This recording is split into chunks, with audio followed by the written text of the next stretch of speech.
తిరుపతి వెళ్తే లడ్డు ప్రసాదం తెస్తారని మనకు తెలిసిన వారు ఖచ్చితంగా ఎదురు చూస్తూ ఉంటారు. అలాగే కాకినాడ వెళ్తే కాజా, ఆత్రేయపురం పూతరేకులు, ఇలా ఒక్కో చోట ఒక్కో ఫేమస్ ఫుడ్ ఐటమ్ చూస్తూనే ఉంటాం. నెల్లూరు నుంచి వస్తున్నారని తెలిసి చాలా మంది అడిగితే ఫుడ్ ఐటమ్ ఇదే. నాన్ వెజ్ లో చేపల పులుసు, బిర్యానీ తర్వాత ఆరెంజ్ లో నెల్లూరు స్వీట్ కి కూడా ఫేమస్ చాలా మంది తెలుసు. అవును, నెల్లూరులో దొరికే మలై కాజా స్వీట్ రాష్ట్రంలో మరెక్కడా దొరకదని మీలో ఎంతమందికి తెలుసు? అయినా నెల్లూరులో దొరికే మలై కాజాకు 2 తెలుగు రాష్ట్రాల్లో ప్రత్యేక గుర్తింపు ఉంది. ఎందుకీ నెల్లూరులో ఆ మలై కాజా ఎక్కడ దొరుకుతుంది, నెల్లూరులో మాత్రమే ఎందుకు ఫేమస్ ఇప్పుడు తెలుసుకుందాం. సాధారణంగా నెల్లూరు అంటే అందరికీ గుర్తొచ్చేది ముందుగా ఫేమస్ బిర్యానీ, అలాగే నెల్లూరు చేపల పులుసు. నెల్లూరు బిర్యానీకి చేపల పులుసుకు 2 తెలుగు రాష్ట్రాలతో పాటు అన్ని రాష్ట్రాల్లో ప్రత్యేక గుర్తింపు ఉంది. అయితే నెల్లూరు అనగానే గుర్తొచ్చే బిర్యానీ, చేపల పులుసు కంటే అత్యంత తీపికరమైన స్వీటు మలై కాజా.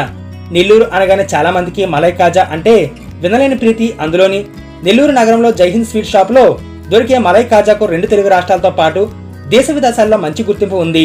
నెల్లూరులో తయారు చేసే మలై కాజా విదేశాలకు ఎగుమతి అవుతుందంటే నమ్మక తప్పదు.